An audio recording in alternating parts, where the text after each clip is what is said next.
Media network ಎಂದೆಂದಿಗೂ ನಿಮ್ಮೊಂದಿಗೆ. ವೀಕ್ಷಕರೇ ನಮಸ್ಕಾರ. ಜಿತ್ ಮೀಡಿಯಾ ನೆಟ್ವರ್ಕ್ ಯೂಟ್ಯೂಬ್ ವಾಹಿನಿಯ ವಿಶೇಷ ವಿಡಿಯೋ ನೋಡೋದಕ್ಕೆ ತಮ್ಮೆಲ್ಲರಿಗೂ ಸ್ವಾಗತ. 2 ಲವಂಗ ಇದ್ರೆ ಸಾಕು, ನಿಮ್ಮಿಂದ ದೂರ ಆದವರು ನಿಮ್ಮ ಬಳಿ ಅವರೇ ಬರುವಂತೆ ಮಾಡಬಹುದು ಅನ್ನೋ ರಹಸ್ಯ ಮಾಹಿತಿಯನ್ನ ಈ ವಿಡಿಯೋದಲ್ಲಿ ನಾವು ನಿಮಗೆ ತಿಳಿಸ್ಕೊಡ್ತಾ ಇದ್ದೀವಿ. ವಿಡಿಯೋಗೆ ಈಗಲೇ ಒಂದು ಲೈಕ್ ಕೊಟ್ಟು ವಿಡಿಯೋದ ಕೆಳಗಡೆ ಓಂ ಮಹಾಲಕ್ಷ್ಮಿಯೇ ನಮಃ ಅಂತ ಕಮೆಂಟ್ ಮಾಡೋದಕ್ಕೆ ಮರಿಬೇಡಿ. ಹಾಗೆಯೇ ವಿಡಿಯೋದ ಕೆಳಗಡೆ ಇರುವಂತಹ ಜಾಯಿನ್ ಬಟನ್ ಒತ್ತಿ, ಆಗ ನೀವು ಜಿತ್ ಮೀಡಿಯಾ ಚಾನೆಲ್ ಮೆಂಬರ್ ಆಗ್ತೀರಾ. ಅಂದ್ರೆ ನೀವು ಮೆಂಬರ್ಗಳಿಗಿರುವಂತಹ ವಿಶೇಷ ವಿಡಿಯೋ ಮತ್ತು ಲೈವ್ ನೋಡಬಹುದು. ನಮ್ಮ ಭಾರತೀಯ ಅಡುಗೆ ಪದ್ಧತಿಯಲ್ಲಿ ಅನೇಕ ಮಸಾಲ ಪದಾರ್ಥಗಳನ್ನ ಬಳಸ್ತಾರೆ. ಅದರಲ್ಲಿ ಲವಂಗ ಕೂಡ ಒಂದು. ಈ ಲವಂಗದಲ್ಲಿ ಔಷಧೀಯ ಗುಣಗಳು ಕೂಡ ಇವೆ. ಇದೇ ಕಾರಣಕ್ಕೆ ಆಯುರ್ವೇದ ಶಾಸ್ತ್ರದಲ್ಲೂ ಇದಕ್ಕೆ ಪ್ರಾಮುಖ್ಯತೆಯನ್ನ ಕೊಡಲಾಗಿದೆ. ಅದರಲ್ಲೂ ನೋವು ನಿವಾರಕ ಔಷಧಿಯನ್ನ ಲವಂಗ ಇಲ್ಲದೆ ತಯಾರಿಸೋದೇ ಇಲ್ಲ. ಸಾಮಾನ್ಯವಾಗಿ ಈ ವಿಷಯ ಎಲ್ರಿಗೂ ಗೊತ್ತಿದ್ದೇ ಇದೆ. ಆದ್ರೆ ತುಂಬಾ ಜನರಿಗೆ ಈ ಲವಂಗಕ್ಕೆ ಸಂಬಂಧಿಸಿದಂತೆ 2 ಮುಖ್ಯವಾದ ವಿಚಾರವು ಗೊತ್ತೇ ಇಲ್ಲ. ಅದೇನು ಅಂತಂದ್ರೆ, ಹಿಂದೂ ಧರ್ಮದಲ್ಲಿ ಪೂಜೆಯ ಸಮಯದಲ್ಲಿ ಹೂವು ಕರ್ಪೂರದಷ್ಟೇ ಪ್ರಾಮುಖ್ಯತೆಯನ್ನ ಲವಂಗಕ್ಕೂ ಕೊಡಲಾಗುತ್ತೆ. ಪವಿತ್ರ ಹಾಗೂ ಪವಾಡ ಅಂತ ಪರಿಗಣಿಸಲಾಗೋ ಈ ಲವಂಗಕ್ಕೆ ಹೆಚ್ಚು ಪ್ರಾಮುಖ್ಯತೆಯನ್ನ ಕೊಡಲಾಗಿದೆ. ಈ ಲವಂಗಕ್ಕೆ ಶಾಸ್ತ್ರದಲ್ಲಿ ಎಷ್ಟು ಪ್ರಾಮುಖ್ಯತೆಯನ್ನ ಕೊಡಲಾಗುತ್ತೋ ಅದೇ ರೀತಿ ತಂತ್ರಶಾಸ್ತ್ರದಲ್ಲೂ ಈ ಲವಂಗಕ್ಕೆ ಅಷ್ಟೇ ಪ್ರಾಮುಖ್ಯತೆಯನ್ನ ಕೊಟ್ಟಿದ್ದಾರೆ. ಇದೇ ಲವಂಗ ಇಟ್ಕೊಂಡು ನೀವು ಸಾಧ್ಯವೇ ಆಗದಂತಹ ಅನೇಕ ಕೆಲಸಗಳನ್ನ ಮಾಡಬಹುದು. ಅದರಲ್ಲೂ ದೂರ ಆದವರು ಅವರೇ ಮತ್ತೆ ಬಂದು ನಿಮ್ಮ ಮುಂದೆ ಬಂದು ನಿಲ್ಲೋ ಹಾಗೆ ಮಾಡುತ್ತೆ ಈ ಉಪಾಯ. ಅದನ್ನ ಹೇಗ್ ಮಾಡಬೇಕು ಅನ್ನೋದನ್ನ ಹೇಳ್ತೀವಿ. ಅದಕ್ಕೂ ಮುನ್ನ ಮನೆಯಲ್ಲಿರುವಂತಹ ನಕಾರಾತ್ಮಕ ಶಕ್ತಿ ಹೊರಗಡೆ ಓಡಿಸುವಂತಹ ಈ ಲವಂಗದ ಉಪಾಯವನ್ನು ತಿಳ್ಕೊಂಡ್ಬಿಡಿ. ನಿಮ್ಮ ಮನೆಯಿಂದ ನಕಾರಾತ್ಮಕ ಶಕ್ತಿಯನ್ನ ತೆಗೆದುಹಾಕೋದಕ್ಕೆ ಯಾವುದಾದ್ರೊಂದು ಶುಕ್ರವಾರದಂದು ಈ ಲವಂಗಕ್ಕೆ ಸಂಬಂಧಿಸಿದ ಉಪಾಯವನ್ನ ಮಾಡಬಹುದು. ಇದಕ್ಕಾಗಿ ಸೂರ್ಯಾಸ್ತದ ನಂತರ ಒಂದು ಸಣ್ಣ ಬಟ್ಲನ್ನ ತಗೊಂಡು ಅಥವಾ ಮಣ್ಣಿನ ಪಾತ್ರೆಯಲ್ಲಿ 5 ಲವಂಗ, 3 ಕರ್ಪೂರ ಮತ್ತು 3 ದೊಡ್ಡ ಏಲಕ್ಕಿಗಳನ್ನ ಹಾಕೊಳ್ಳಿ.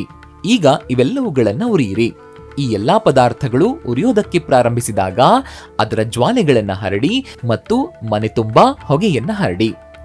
ಅಲ್ಲದೆ ವಸ್ತುವು ಸಂಪೂರ್ಣವಾಗಿ ಸುಟ್ಟು ಹೋದಾಗ ಅದರ ಭಸ್ಮವನ್ನ ನೀರಲ್ಲಿ ಬೆರೆಸಿ ನಿಮ್ಮ ಮನೆಯ ಮುಖ್ಯ ಬಾಗಿಲಿನ ಮೇಲೆ ಸಿಂಪಡಿಸಿ. ಹೀಗೆ ಮಾಡೋದ್ರಿಂದ ನಕಾರಾತ್ಮಕ ಶಕ್ತಿಯು ಮನೆಯಿಂದ ಹೊರ ಹೋಗೋದಕ್ಕೆ ಪ್ರಾರಂಭಿಸುತ್ತೆ.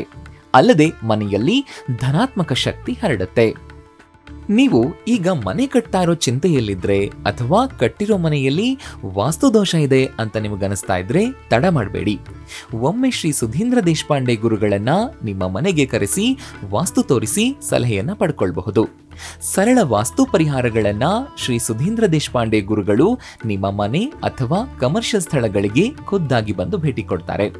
ಶ್ರೀ ಸುಧೀಂದ್ರ ದೇಶಪಾಂಡೆ ಗುರುಗಳನ್ನ ನಿಮ್ಮ ಮನೆಗೆ ಅಥವಾ ಕಮರ್ಷಿಯಲ್ ಪ್ಲೇಸ್ಗಳಿಗೆ ವಾಸ್ತು ಸಲಹೆಗೆ ಕರೆಸ್ಕೊಳ್ಳೋದಕ್ಕೆ ಈಗ ಸ್ಕ್ರೀನ್ ಮೇಲೆ ಕಾಣಿಸ್ತಾ ಇರುವಂತಹ ನಂಬರ್ಗೆ ವಾಟ್ಸಪ್ ಮೆಸೇಜ್ ಮಾಡೋದಕ್ಕೆ ಮರಿಬೇಡಿ. ನಕಾರಾತ್ಮಕ ಶಕ್ತಿ ಅಂತೂ ಆಗೇ ಆಗುತ್ತೆ. ಈಗ ಮನೆಯಲ್ಲಿ ಸಂತೋಷ ಮತ್ತು ಸಮೃದ್ಧಿ ಇರೋದಕ್ಕೂ ಕೂಡ ಈ ಲವಂಗದ ಉಪಾಯ ಮಾಡಿದ್ರೆ ಸಾಕು. ಅದಕ್ಕೆ ಏನ್ ಮಾಡಬೇಕು ಅಂತಂದ್ರೆ, ಶುಕ್ರವಾರದಂದು ಮನೆಯಲ್ಲಿ 2 ಬೇವಿನ ಎಲೆಗಳ ಮೇಲೆ 5 ಲವಂಗಗಳನ್ನ ಸುಟ್ಟಾಕಿ. ಇದರ ನಂತರ ಇಡೀ ಮನೆಯಲ್ಲಿ ವಸ್ತುವಿನ ಹೊಗೆಯನ್ನ ಹರಡಿ ಮತ್ತು ನಂತರ ಬೂದಿಯನ್ನ ತಗೊಂಡು ಮುಖ್ಯ ದ್ವಾರದಲ್ಲಿ ಇರಿಸಿ. ಸಂಜೆ ಈ ಪರಿಹಾರವನ್ನ ಮಾಡೋದು ಪ್ರಯೋಜನಕಾರಿಯಾಗಿದೆ. ಈ ಒಂದು ಉಪಾಯವನ್ನ ಮಾಡೋದ್ರಿಂದ ವ್ಯಕ್ತಿಯ ಮನೆಯಲ್ಲಿ ಸಂತೋಷ ಮತ್ತು ಸಮೃದ್ಧಿ ಉಳಿಯುತ್ತೆ. ಅಲ್ಲದೆ ಕುಟುಂಬ ಸದಸ್ಯರ ನಡುವೆ ಏನಾದರೂ ವಿಷಯಕ್ಕೆ ಸಂಬಂಧಿಸಿದಂತೆ ಬಿರುಕು ಉಂಟಾದ್ರೆ ಅದನ್ನ ತೆಗಿಬಹುದು ಮತ್ತು ಸಂಬಂಧಗಳಲ್ಲಿ ಮಾಧುರ್ಯ ಬರುತ್ತೆ.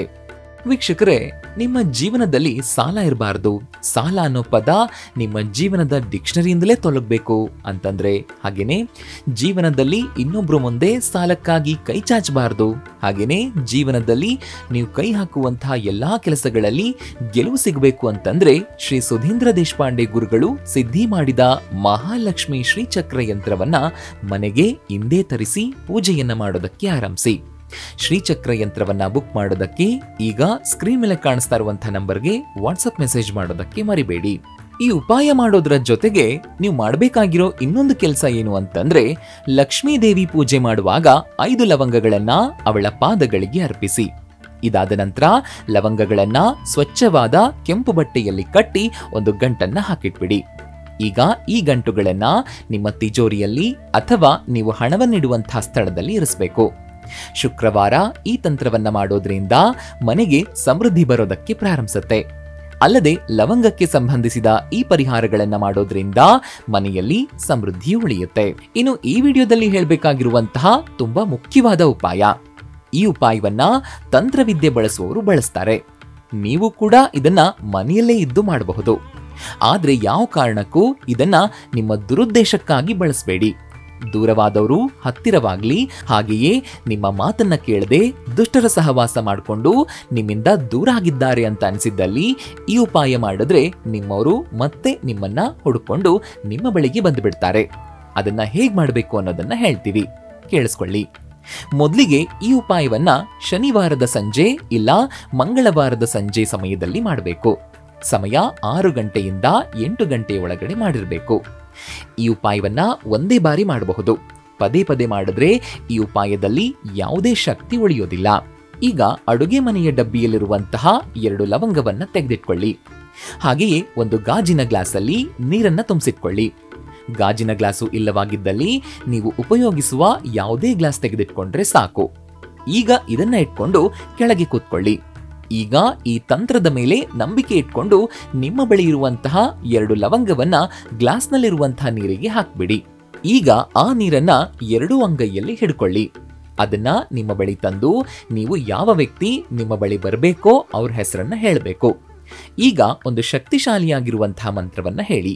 ಆ ಮಂತ್ರ ಮನಸ್ಸಿನಲ್ಲಿ ಸ್ಪಷ್ಟವಾಗಿ 11 ಬಾರಿ ಹೇಳಿ. ಆ ಮಂತ್ರ ಏನು ಅಂತಂದ್ರೆ ಓಂ ತತ್ವಭಾವರ್ಯ ನಮೋ ನಮಃ. ಈ ಮಂತ್ರ ಪಠಿಸಿದ ನಂತರ ಈಗ ಲೋಟದಲ್ಲಿರುವಂತಹ ನೀರನ್ನ ಕುಡಿದು ಬಿಡಿ. ಆದ್ರೆ ನೀರಿನ ಜೊತೆಗೆ ಆ 2 ಲವಂಗಗಳನ್ನ ಮಾತ್ರ ನುಂಗಬೇಡಿ. ಬದಲಾಗಿ ನೀರು ಕುಡಿದ ನಂತರ ಆ 2 ಲವಂಗಗಳನ್ನ 4 ರಸ್ತೆ ಕೂಡುವಂತಹ ಜಾಗದಲ್ಲಿ ಬಿಸಾಕಿ ತಿರುಗಿ ನೋಡದೆ ಮನೆಗೆ ವಾಪಸ್ ಬನ್ನಿ. ಇದಿಷ್ಟು ಮಾಡಿ. ಈಗ ನಿಮ್ಮಿಂದ ದೂರ ಆದವರು ನಿಮ್ಮನ್ನ ಹುಡುಕೊಂಡು ಬರೋದಲ್ಲದೆ ನೀವು ಹೇಳಿದ್ದನ್ನು ತಲೆ ಬಾಗಿಸ್ಕೊಂಡು ಕೇಳ್ತಾರೆ. ವೀಕ್ಷಕರೇ, ನೋಡಿದ್ರಲ್ವಾ, 2 ಲವಂಗ ಇದ್ರೆ ಸಾಕು. ನಿಮ್ಮಿಂದ ದೂರ ಆದವರು ನಿಮ್ಮ ಬಳಿ ಅವರೇ ಬರುವಂತೆ ಮಾಡಬಹುದು ಅನ್ನೋ ಮಾಹಿತಿಯನ್ನ ತಿಳಿಸ್ಕೊಟ್ಟಂತಹ ಇವತ್ತಿನ ಈ ವಿಡಿಯೋ ನಿಮ್ಗೆ ಇಷ್ಟ ಆಗಿದೆ ಅಂತ ಭಾವಿಸ್ತೀನಿ. ಇಷ್ಟ ಆದ್ರೆ ಈ ವಿಡಿಯೋಗೆ ಈಗಲೇ ಒಂದು ಲೈಕ್ ಕೊಡಿ. ಅಷ್ಟೇ ಅಲ್ಲ, ನಿಮ್ಮ ಸ್ನೇಹಿತರಿಗೆ ಮತ್ತು ಸಂಬಂಧಿಕರಿಗೆ ಈ ವಿಡಿಯೋನ ಶೇರ್ ಮಾಡೋದಕ್ಕೆ ಮರಿಬೇಡಿ. ಜೀತ್ ಮೀಡಿಯಾ ನೆಟ್ವರ್ಕ್ ಚಾನೆಲ್ನ ಸಬ್ಸ್ಕ್ರೈಬ್ ಆಗಿ, ಹಾಗೇನೆ ವಿಡಿಯೋದ ಕೆಳಗಡೆ ಇರುವಂತಹ ರೆಡ್ ಬೆಲ್ ಐಕಾನ್ ಪ್ರೆಸ್ ಮಾಡಿ ಆಲ್ ನೋಟಿಫಿಕೇಶನ್ ಒತ್ತೋದಕ್ಕೆ ಮರಿಬೇಡಿ. ಜೀತ್ ಮೀಡಿಯಾ ನೆಟ್ವರ್ಕ್ ವಿಡಿಯೋಗಳು ನಿಮ್ಗಿಷ್ಟ ಆದ್ರೆ ಈ ವಿಡಿಯೋದ ಕೆಳಗಡೆ ಇರುವಂತಹ ಥ್ಯಾಂಕ್ಸ್ ಮತ್ತು ಜಾಯಿನ್ ಬಟನ್ ಪ್ರೆಸ್ ಮಾಡಿ ನಮ್ಮ ಪ್ರಯತ್ನವನ್ನ ಬೆಂಬಲಿಸಿ. ಜೀತ್ ಮೀಡಿಯಾ ನೆಟ್ವರ್ಕ್ ಸಮಸ್ತ ವೀಕ್ಷಕರಿಗೆ ಮಾತೆ ಮಹಾಲಕ್ಷ್ಮಿಯ ಆಶೀರ್ವಾದ ಸದಾ ಇರಲಿ ಅಂತ ಕೇಳ್ತಾ ಇವತ್ತಿನ ಈ ವಿಡಿಯೋನ ಇಲ್ಲಿಗೆ ಮುಗಿಸ್ತಾ ಇದ್ದೀನಿ. ನಮಸ್ಕಾರ.